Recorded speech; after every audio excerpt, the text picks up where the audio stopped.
ಕಾಲ್ತುಳಿತದ ಸುದ್ದಿ ತಿಳಿದ ನಂತರ ಆರ್ಸಿಬಿಯ ಪ್ರೆಸ್ ಮೀಟ್ ರದ್ದು, ಸುದ್ದಿಗೋಷ್ಠಿ ರದ್ದಾಗಿದೆ. ಚಿನ್ನಸ್ವಾಮಿ ಸ್ಟೇಡಿಯಂನ ಎಲ್ಲಾ ಕಾರ್ಯಕ್ರಮಗಳು ರದ್ದು.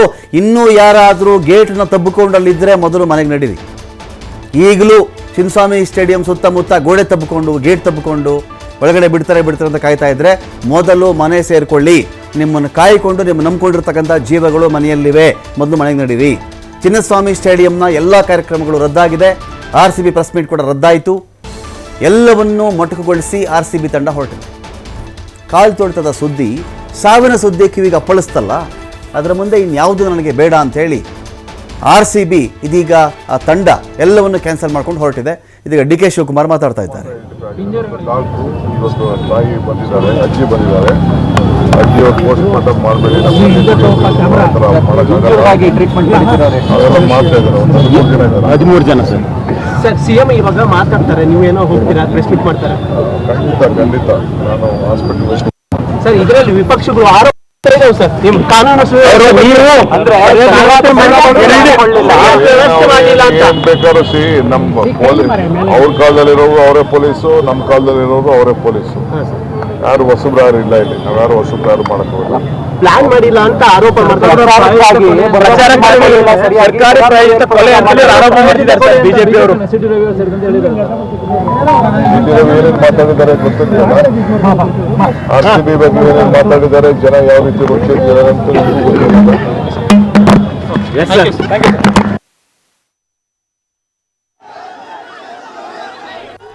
ಡಿ ಕೆ ಶಿವಕುಮಾರ್ ಅವರ ಮಾತುಗಳು. 7:15 ಸುಮಾರಿಗೆ ಸಿಎಂ ಸಿದ್ದರಾಮಯ್ಯ ಅವರು ಕೂಡ ಪ್ರೆಸ್ ಮೀಟನ್ನು ಮಾಡುವವರಿದ್ದಾರೆ.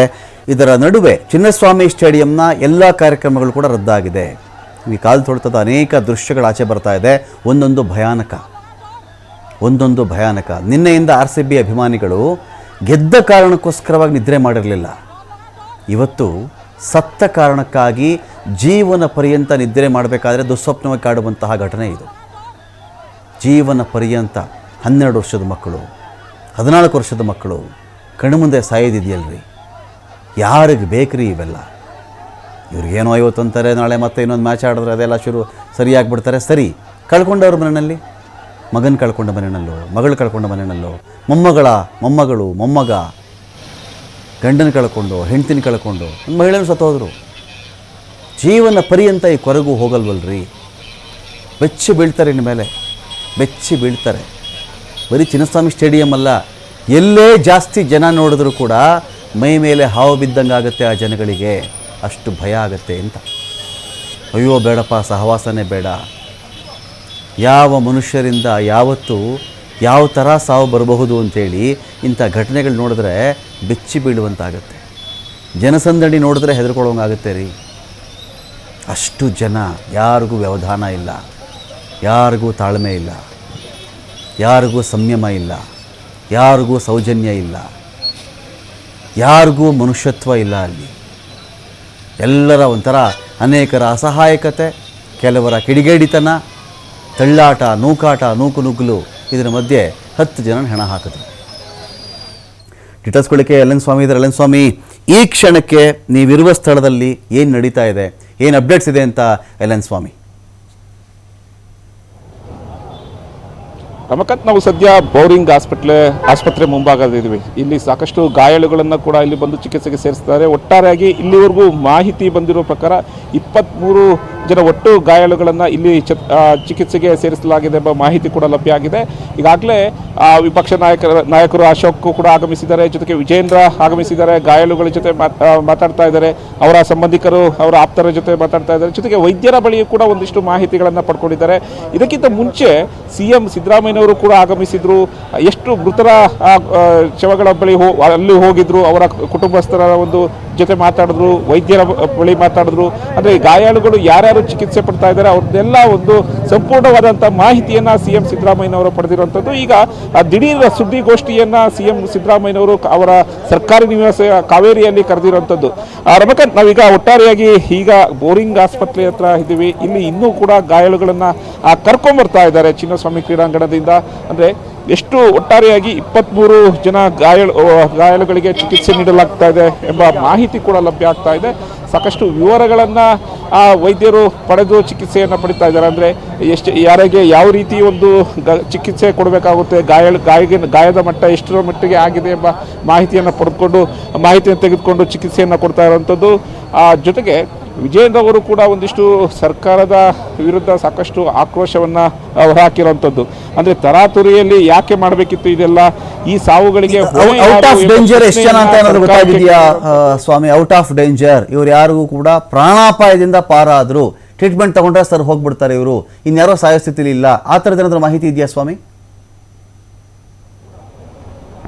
ರಮಕಾಂತ್, ಸದ್ಯ 3 ರಿಂದ 4 ಜನ ಯಾವುದೇ ಒಂದು ಅಪಾಯದಿಂದ ಪಾರಾಗಿದ್ದಾರೆ ಎಂಬ ಮಾಹಿತಿಗಳು ಕೂಡ ಒಟ್ಟಾರೆಯಾಗಿ ಚಿಕಿತ್ಸೆ ಇನ್ನೂ ಕೂಡ ನಡೀತಾ ಇದೆ. ಚಿಕಿತ್ಸೆ ನಡೆದ ನಂತರ ವೈದ್ಯರು ಯಾವ ರೀತಿ ಒಂದು ಹೇಳಿಕೆಯನ್ನು ಕೊಡ್ತಾರೆ, ಯಾವ ರೀತಿ ಒಂದು ಚಿಕಿತ್ಸೆಯ ಮಾಹಿತಿಯನ್ನು ಕೊಡ್ತಾರೆ ಅನ್ನೋದು ಕೂಡ ಕಾದು ನೋಡಬೇಕಾಗಿದೆ. ಯಾಕೆಂದ್ರೆ ಎಲ್ಲವೂ ಕೂಡ ಕಾಲ್ತುಳಿತಕ್ಕೆ ಒಳಗಾಗಿರೋದ್ರಿಂದ ಅವ್ರಿಗೆ ಆಕ್ಸಿಜನ್ ಕೊರತೆ. ಬೌರಿಂಗಲ್ಲಿ ಸತ್ತಿದಾರಲ್ಲ, ಬೌರಿಂಗಲ್ಲಿ ಮೃತಪಟ್ಟರಲ್ಲ ಸ್ವಾಮಿ, ಬೌರಿಂಗಲ್ಲಿ ಮೃತಪಟ್ಟರಲ್ಲ, ಇವ್ರು ಯಾರು, ಏನು ಎತ್ತ, ಅಟ್ಲೀಸ್ಟ್ ಅವರ ಏಜು, ಯಾವ ಕಡೆ ಅವ್ರು, ಏನಾದರೂ ಅದ್ರ ಬಗ್ಗೆ ಮಾಹಿತಿ ಸಿಗ್ತಾ ಇದೆಯಾ ಅಂತ? ರಮಕಾಂತ್, ಅದರಲ್ಲಿ ಒಂದಿಷ್ಟು ಮಾಹಿತಿಗಳು ಕೂಡ ಸಿಕ್ಕಿರುವಂಥದ್ದು. ಅಂದರೆ ಇಲ್ಲಿ ಯಾರ್ಯಾರು ಚಿಕಿತ್ಸೆ ಪಡ್ಕೊಳ್ತಾ ಇದ್ದಾರೆ ಅದರ ಮಾಹಿತಿಗಳನ್ನು ಇನ್ನೂ ಒಂದಿಷ್ಟು ಮಾಹಿತಿಗಳನ್ನು ಪಡಿಬೇಕಾಗಿದೆ. ಯಾಕೆಂದರೆ ಅಧಿಕೃತವಾಗಿ ಆಸ್ಪತ್ರೆಯಿಂದ ಯಾವುದೇ ಕೂಡ ದಾಖಲೆಗಳನ್ನು ಒದಗಿಸಿಲ್ಲ, ಮಾಹಿತಿಯನ್ನು ಹೇಳಿಲ್ಲ.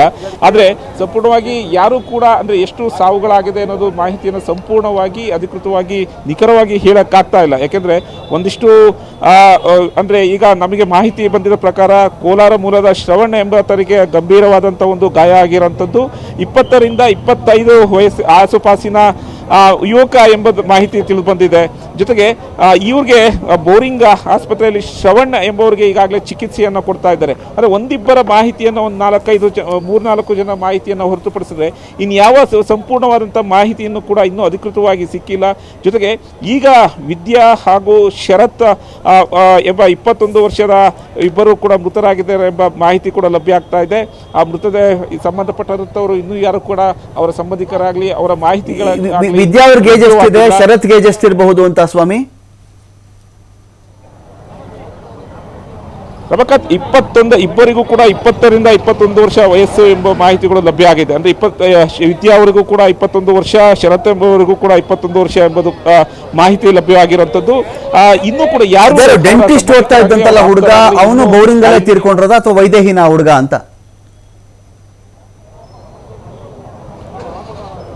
ನಮಗೆ ಆ ಮಾಹಿತಿ ಅಂದರೆ ಡೆಂಟಿಸ್ಟ್ ಓದ್ತಾ ಇದ್ದಂಥ ಒಂದು ವಿದ್ಯಾರ್ಥಿಯ ಒಂದು ಮಾಹಿತಿ ಇನ್ನೂ ಕೂಡ ಸಂಪೂರ್ಣವಾಗಿ ಸಿಕ್ಕಿಲ್ಲ. ಅಂದರೆ ಬೋರಿಂಗ್ ಆಸ್ಪತ್ರೆಯಲ್ಲಿ ಇದ್ದಾರಾ ಅಥವಾ ವೈದೇಹಿ ಹಾಸ್ಪಿಟಲ್ ಇದ್ದಾರಾ ಅನ್ನೋದು ಕೂಡ ಇನ್ನೂ ಮಾಹಿತಿ ಕೂಡ ಲಭ್ಯವಾಗಬೇಕಾಗಿದೆ. ಹಾಗಾಗಿ ಒಟ್ಟಾರೆಯಾಗಿ ಇನ್ನೂ ಆ ವೈದ್ಯರು ಇನ್ನೂ ಸಾಕಷ್ಟು ಗಾಯಾಳುಗಳು ಬರ್ತಾ ಇರೋದ್ರಿಂದ ವೈದ್ಯರು ಕೂಡ ಚಿಕಿತ್ಸೆಯಲ್ಲಿ ನಿರತರಾಗಿದ್ದಾರೆ. ಹಾಗಾಗಿ ಸಂಪೂರ್ಣವಾದಂಥ ಒಂದು ಮಾಹಿತಿಯನ್ನು ಪಡೆದ ಬಳಿಕ ಯಾರಿಗೆ ಎಷ್ಟೆಷ್ಟು ಗಾಯಾಳುಗಳ ಪ್ರಮಾಣ ಎಷ್ಟಿದೆ ಅನ್ನೋದು ಕೂಡ ನಾವು ಕಾದು ನೋಡಬೇಕಾಗಿರುವಂಥದ್ದು. Ramakant, okay, thank you Swami, thank you. Already boring ಆಸ್ಪತ್ರೆ ಕೂಡ ಸಿದ್ದರಾಮಯ್ಯನವರು ಆಗಮಿಸಿದ್ದಾರೆ. ಅದೇ ರೀತಿ ಗೃಹ ಸಚಿವರು ಕೂಡ ಅವರಿಗೆ ಜೊತೆಯಾಗಿದ್ದಾರೆ. ಒಂದು ಕಡೆ ಬೋರಿಂಗ್ ಆಸ್ಪತ್ರೆ ಒಳಗಡೆ ಸದ್ಯಕ್ಕೆ ಸಿದ್ದರಾಮಯ್ಯ ಒಳಗಡೆ ವಿಸಿಟ್ ಮಾಡಿದ್ದಾರೆ. ಎಲ್ಲರನ್ನೂ ಅಲೋ ಮಾಡ್ತಾ ಇಲ್ಲ ಆಸ್ಪತ್ರೆ ಒಳಗಡೆ. ಹಾಗಾಗಿ ಆಸ್ಪತ್ರೆಯಿಂದ ಈಗಲೂ ಕೂಡ ನೀವು ನಂಬಲಿಕ್ಕಿಲ್ಲ, ಘಟನೆ ನಡೆದು 3-4 ಗಂಟೆಗಳು ಕಳೆದಿವೆ. ಈ ಕ್ಷಣದಲ್ಲೂ ಬೋರಿಂಗ್ ಆಸ್ಪತ್ರೆ ಕಡೆಗೆ ಗಾಯಾಳುಗಳು ಬರ್ತಾ ಇದ್ದಾರೆ ಅಂತ ಹೇಳಿದ್ರೆ ನೀವು ಅರ್ಥ ಮಾಡ್ಕೊಂಬಿಡಿ ಈ ಕಾಲ್ತುಳಿತದ ಭೀಕರತೆ ಎಷ್ಟಿತ್ತು ಅಂತ.